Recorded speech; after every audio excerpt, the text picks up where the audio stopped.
hiya lupi kel dang to te te a hi pu son sit a mang pha ding sai cho do tai avan go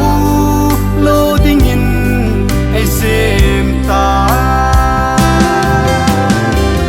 son si ke hi bu ve o ka pa kai na ngai dang na lo pi o ka chan hi mi son se ke aman ta me pakai hallelujah amen king pa choi sing ta ye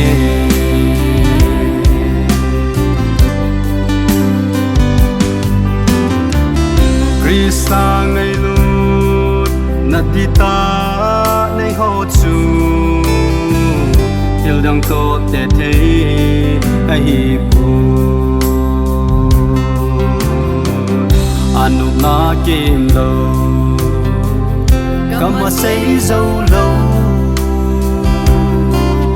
ai te po na head tu gu a hi son si ke hi bu ve o ka pa kai na ngai dang na lo pi o ka chan hi son se ke aman ta me pakai hallelujah amen ken va choi sing ta ye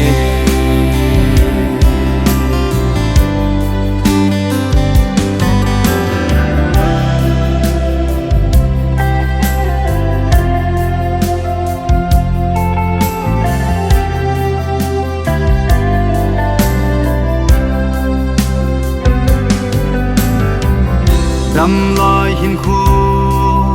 a chom cha sung hin o a va choi na la sang ka te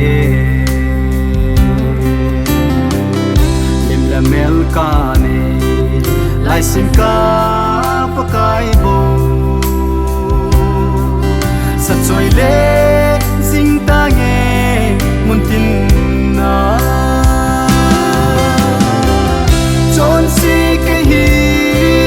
bu ve o ka pa kai na ngai dang na lo pi o ka chan hi mi son se ke aman ta me pakai hallelujah amen ken va choi sing ta ye son si ke hi bu ve o ka pa kai na ngai dang na lo pi o ka chan hi mi son se ke aman ta me pakai hallelujah amen ken va choi sing ta ye hallelujah amen ken va choi